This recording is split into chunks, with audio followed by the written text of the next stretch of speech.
ఈ సీటు అమ్ముకున్నాడు. ఏం చేశాడు? అమ్ముకున్నాడు.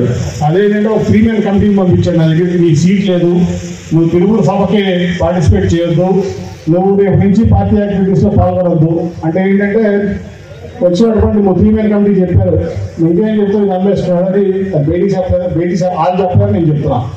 ఇది అమ్మేసుకున్నాడు సీటు, ఎవరో పెట్రోల్ ధరకు అమ్మేసుకున్నాడు అని చెప్పారు. ఎవరు అమ్మేస్తున్నాడు? మా కుటుంబ సభ్యుడే, మా పేరు కూడా చెప్పలేదు, ఏం చేయను, పెట్రోల్ ధరకు అమ్మేసుకున్నాడు. నిజంగా మీరు ఇప్పుడు చూసారా? ఎక్కడ పెట్రోల్ ధరలు ఏమన్నారా మావాడు? సారీ. సో ఈ సీట్ అమ్మేసుకున్నాడు. అమ్మేసుకున్నాడు కదా, నేను ఆయన పంపించేస్తే నువ్వు టికెట్ లేదని నేను రాజీనామా చేశా. నేను జగన్ గారిని అడగను కూడా అడగా. ఆయన నన్ను ఆహ్వానించి మీలాంటి మంచి వ్యక్తులు నా పార్టీలో ఉండాలి అని నన్ను హక్కును చేసి నువ్వు మెడబెట్టి నన్ను బయటకు వెళితే, నువ్వు మెడబెట్టి నన్ను బయటకు వెళితే అవమానకర రీతిలో, అది ఎవరి సీటు? నా సీటు, నేను గెలిచిన సీటు. నీకెక్కడ హక్కు ఉంది అమ్ముకోవడానికి? నీ పరిమాణం కొడుకు ఎక్కడ ఉంది హక్కు? ఆక్రాలో ఓడిపోయిన ఎమ్మెల్యే అతను పాదయాత్ర చేస్తాడు. నేను వెళ్ళాలంటే విజయవాడ ఎంపీ వెళ్ళి మీరందరూ ఓట్లు వేస్తే గెలిచిన ఎంపీ మీ అందరి గౌరవం తీసుకెళ్ళి ఆ పరికరాన్ని ఓడిపోయిన ఆక్రాల ఎమ్మెల్యే గడికి నేను పాదాబంధనం చేయాలంటే పాదయాత్రలో చేస్తానా? నేను వెళ్ళాను, నేను పాదయాత్రకి సమస్య లేదు. నేను విజయవాడ ఎంపీ, నేను అతని కింద ఇదైతే చంద్రబాబు గారు నాయకుడు, నేను ఒప్పుకుంటా. ఆ రోజు నాకు ఆయన పాదయాత్ర చేయమని నేను పార్టిసిపేట్ చేసేవాడిని. కానీ నువ్వు నీ పరిమాణాలను కొడుకు నువ్వు ముఖ్యమంత్రి చేయాలని ఒక యువగడ పాదయాత్ర చేస్తే విజయవాడ ఎంపీ నీ ఒక్క పార్టీ ఓటేస్తే గెలవాల, నేను అన్ని పార్టీల కలిసి ఓటేస్తే విజయవాడ ఎంపీ. విజయవాడ ఎంపీ అంటే ఎక్కడ ఉండాలి? విజయవాడ పేరు నిలబెట్టాలి, మీ అందరు గౌరవం నిలబెట్టాలి. ఒక పరిమాణాలు ఎమ్మడి పాదయాత్రకి వెళ్ళి విజయవాడ పొరుగు తీయమంటారా? నేను అలా సరే సీట్ అమ్ముకున్నావు, నేను బయటకు వచ్చాను, నేను రాజీనామా చేసి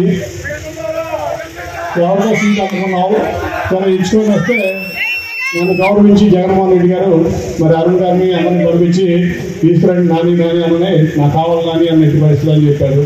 సరే చేర్చుకున్నాం, మీకోసం పనిచేస్తున్నాం, కానీ అందరి కోసం పనిచేస్తాం. ఇంకొక విషయం చెబుతున్నా, నువ్వు ఎంతో నటించావు, ఇవాళ మా నాయకుల దగ్గర ఎంతో నటించావు. చంద్రబాబు నాయుడు గారు జైలుకి వెళ్ళిన సమయంలో అసలు ఏదో అయిపోయినట్టు కన్నీళ్లు పెట్టుకున్నట్టు చేసావు. ఇవాళ జగన్ దగ్గరికి వెళ్ళి పాలేరు పని చేస్తున్నావు. పాలేరు పని జగన్ దగ్గర చేయట్లా, నువ్వు ఇన్ఛార్జీలకి అసిస్టెంట్గా చేస్తున్నావు. నువ్వు రోజు నీకు తెలిసింది ఒకటే మాట, ఒక గ్లోబల్స్ ప్రచారం పెట్టల ద్వారా, లేకపోతే డబ్బులు తీసుకున్నారు, విషానం ఎత్తైపోతున్నారని. అరే సారీ, నీకు చెబుతున్నా, నీవు కాదు కదా ఎవడొచ్చినా, నీ నాయకుడు తండ్రి గారే మా పార్టీని ఏమీ చేయలేకపోయారు. ఇవాళ మీ పార్టీ మొత్తం ఖాళీ అవుతుంటే నీకు అర్థం కావట్లేదు. నువ్వు గోల్ పాడుకుంటావు, ఏసీ రూముల్లో అవుతావు. 2019 నుంచి 23 వరకు నువ్వు ఎన్ని గ్రామాలు తిరిగావని నేను క్వశ్చన్ చేస్తున్నా. నీకు దగ్గర దమ్ము ధైర్యం ఉంటే సమాధానం చెప్పు. ఇవాళ వరకు ఎక్కడా కూర్చోకుండా ఏసీ రూముల్లో కూర్చుని, అందుకే అధిష్టానం నిన్ను చేత్కరించింది, నిన్ను ప్రజా జీవితం నుంచి దూరం చేయింది. రేపు రాబోయే ఎలక్షన్స్లో నిన్ను ప్రజా జీవితంలో ఇది లాస్ట్ ఎలక్షన్, నువ్వు జీవితంలో ప్రజా జీవితంలో కనపడవు. అంతేకాకుండా నీవు మా నాయకుడిని, నేను నీకు మొన్న కూడా చెప్పాను, నేను అడిగే క్వశ్చన్కి ఏ రోజు నీ దగ్గర సమాధానం లేదు కాబట్టి నువ్వు దాటేస్తా మా నాయకుడిని విమర్శిద్దామని చూస్తున్నావు. సరే, మీ నాయకుడు ఒక సైకో కాబట్టి మా నాయకుడిని విమర్శిస్తే ఆ సైకో ఆనందం పడతారు కాబట్టి ఈ పిల్ల సైకోలందరితో కలిపి నువ్వు ఇంకో సైకోలాగా తయారయ్యావు. ఒక్కటి గుర్తుంచుకో, ఇంకొక 2.5 నెలల్లో నువ్వు ప్రజా జీవితంలో కాదు, నువ్వు చేసిన తప్పులకి నిన్ను చారుణమైన పరాభవం, అంతేకాకుండా దారుణంగా పరాభవించబోతున్నాం.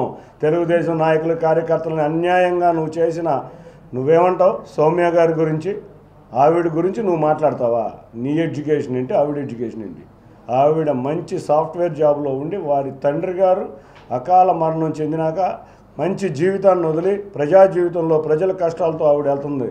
ఆవిడ అంటే నిజాయితీ పరురాలైన దాన్ని ఆవిడ్ని మీరు ఇష్టం వచ్చినట్టు విమర్శిస్తారా? అటువంటి విమర్శలు, నువ్వు అందరి దగ్గర డబ్బులు వసూలు చేయటమే నీది, నువ్వు వసూలు రాజావి. ఈ వసూలు రాజా అందరికీ అర్థమైపోయింది కాబట్టి పార్టీ అధిష్టానం నిన్ను చేత్కరించింది కాబట్టి నువ్వు ముందు నుంచి కోవర్ట్ ఆపరేషన్ చేస్తున్నావు. నువ్వు కోర్టులో చేసావు, అంతకుముందు పార్లమెంట్ సమయంలో చేసావు, చంద్రబాబు గారు అరెస్ట్ సమయంలో చేసావు, అంతేకాకుండా ఢిల్లీలో లోకేష్ గారు ఉన్న సమయంలో కూడా కోవర్ట్ ఆపరేషన్ చేసావు. మళ్ళీ కోవర్ట్ ఆపరేషన్ చేస్తూనే ఉన్నావు. చేసావు కాబట్టి జగన్మోహన్ రెడ్డి వెంటనే నువ్వు రాకుండానే పార్టీలోకి రాకుండానే నీకు సీట్ అలాట్ చేశాడు. మా అందరికీ తెలుసు జగన్మోహన్ రెడ్డి నిజాయితీతో గురించి ప్రజలకు తెలుసు.